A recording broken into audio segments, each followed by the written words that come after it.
Bab 15.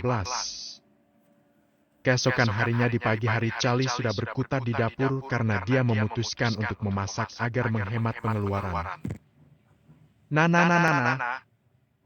Entah lagu apa yang dilantunkannya karena cuma menyebut Nana saja. Kriing.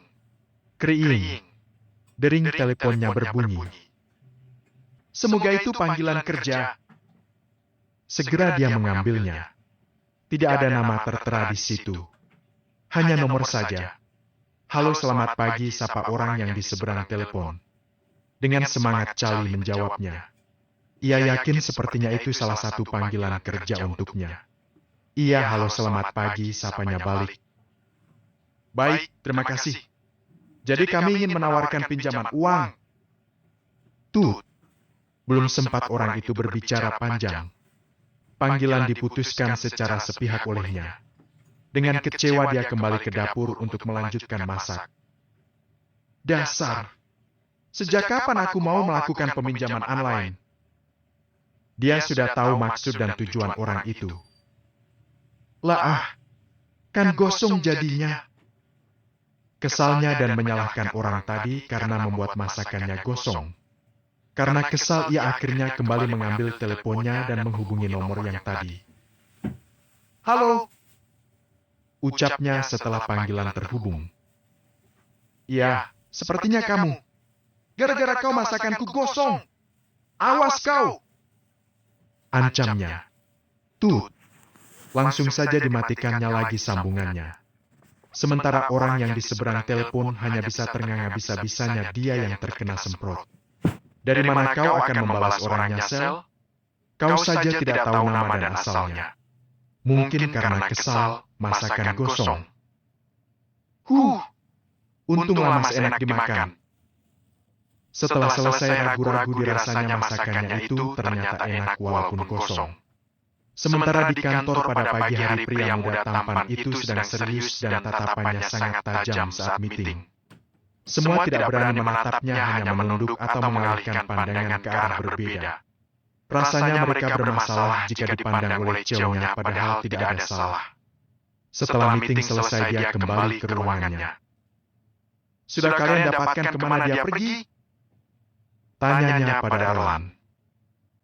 Maaf Tuan, kami masih belum mendapatkan informasi. Derino langsung menatapnya dengan tatapan sinis. Kenapa kalian lama sekali cuma mencari begitu saja? Ketusnya. Maaf Tuan, tapi kami sudah bertanya juga ke tetangga dan mereka juga tidak tahu. Gadis itu hanya bilang dia akan pergi tanpa menyebutkan kemana ia pergi. Tim mereka juga sudah bertanya ke orang-orang yang sekiranya kenal dengan gadis itu, tapi mereka juga tidak tahu. Cari terus. Erlan membungkukkan badannya. Gimana, Sel? Apakah kamu sudah mendapatkan pekerjaan? Tanya Sonya dari sambungan telepon. Ia menarik napasnya pelan. Belum, San. Aku masih menunggu panggilan dari semua tempat yang aku masukkan lamaran. Jawabnya lesu. Ya sudah. Kamu harus sabar dan tetap semangat. Jangan menyerah. Sonya mencoba memberikan motivasi. Ingat tujuan kau ke sana untuk apa dan jangan buat orang tuamu sedih di sana. Charlie tersenyum. Sonya begitu pengertian pada dirinya. Baiklah. Aku akan semangat. Pantang menyerah. Semangat! Teriaknya membuat Sonya menutup telinganya. Ya sudah, aku bersiap untuk mencari lowongan lagi ya, San. Dah. Mereka pun memutuskan panggilan dan Charlie bersiap lagi untuk hari ini. Bismillah, hari ini aku harus mendapatkan lagi. Jangan putus asa. Kembali ia menyusuri tempat-tempat yang mungkin saja membuka lowongan sambil sesekali melihat teleponnya mana tahu ada panggilan kerja. Hai kakak, sapa seorang gadis yang berada di pinggir jalan sambil menenteng makanan dan minuman. Dia berjualan. Hai adik manis, Charlie menghampiri gadis kecil itu. Kamu jualan di sini? Anak itu menganggukkan kepalanya. Emang orang tua kamu kemana? Kenapa kamu yang berjualan? Charlie merasa iba melihat anak seumur gadis itu yang seharusnya masih menikmati masa kecilnya untuk bermain dengan temannya, tapi dia sudah mencari rezeki untuk bertahan hidup. "Orang tua saya sudah tidak ada, Kak," jawabnya dengan senyum simpul. Deg, ada rasa nyeri di hati Charlie. Bahkan ada orang yang bernasib sama dengannya tapi di umurnya yang jauh lebih muda darinya. Anak seperti dia saja semangat untuk menghadapi kehidupan yang keras ini.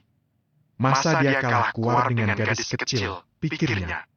Tanpa ia sadari matanya mulai berkaca. "Kakak kenapa menangis?" Dia segera mengusap matanya. "Ah tidak, kakak kelilipan, banyak debu," kilahnya. Charlie membuka tas kecilnya dan mengambil uang lalu memberikannya pada gadis itu. "Ini untuk kamu. Jangan lupa doakan orang tua kamu ya. Buat mereka bangga dengan kamu dan jadilah anak yang baik."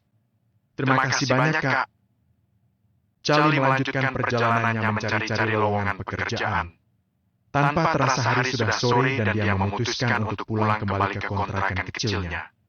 Hari ini dia sudah melamar pada beberapa instansi yang membuka lowongan. Walaupun sedikit pesimis. Karena ketika melihat berkas yang dibawa Charlie hanya tamatan SMA, mereka diam sejenak. Charlie tahu mereka sebenarnya kurang begitu yakin, namun para interviewer berusaha menutupinya. "Ya, setidaknya aku sudah mencoba dan tinggal Allah akan menentukan hasilnya." Keesokan harinya seperti biasa dia membuat makanan sendiri sambil terus mengecek email dan pesan yang masuk. Tapi nyatanya masih kosong. Karena tidak ada kerjaan, dia pun membuka-buka pencarian lowongan pekerjaan melalui telepon. Ternyata ada. "Nah ini ada. Bukankah ini perusahaan nomor 1 dan paling terkenal?" Dilihatnya ternyata hari ini adalah hari terakhir lowongan itu dibuka. Dia berpikir apakah dia bisa lolos di perusahaan besar itu yang pasti kriteria untuk bekerja di dalamnya pasti orang-orang dengan kualitas dan pendidikan yang tinggi. Tidak akan tahu kalau tidak dicoba. Segera dia kembali bersiap untuk berangkat ke perusahaan itu yang juga tidak begitu jauh dari kontrakannya. "Bagaimana Arlan? Apakah kau sudah melakukan interview pada mereka?" "Belum, Tuan. Mungkin sebentar lagi saya akan melakukannya," jawabnya. Seharusnya Derino yang langsung akan melakukan interview, tapi dia tidak bisa karena ada urusan lain yang harus dirinya turun langsung sehingga diserahkannya saja pada Arlan. Tidak lama kemudian Charlie sudah sampai di depan gedung perusahaan itu dan pandangannya terus naik ke atas melihat sampai mana tinggi gedungnya. "Kenapa tinggi sekali?" gumamnya. Dia pun masuk ke dalam. "Maaf, ada yang bisa saya bantu?" ucap wanita itu padanya saat melihatnya masuk. "Iya, Mbak. Saya mau melamar kerja." Charlie menyodorkan berkasnya. Wanita itu melihat ke arah jam tangannya. 15 menit sebelum ditutup. "Baiklah. Nona bisa tunggu di sana bersama dengan para calon lainnya." Kemudian dia berjalan ke arah sana dan duduk menunggu dipanggil untuk melakukan interview. Karena dia yang terakhir mengantarkan berkas, jadi dia yang juga terakhir akan diwawancarai. Hampir saja dia tertidur karena lelah menunggu, lama sekali. Sebenarnya tidak lama untuk satu orang, tapi karena banyak jadi lama. "Atas nama Charlie Sinas Febri?"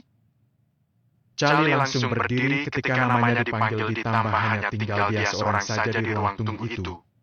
Dia pun masuk ke dalam ruangan yang di dalamnya sudah menunggu orang yang sebenarnya orang yang begitu dingin juga, apalagi berhadapan dengan mafia, sama seperti Derino. Mereka tidak pandang bulu.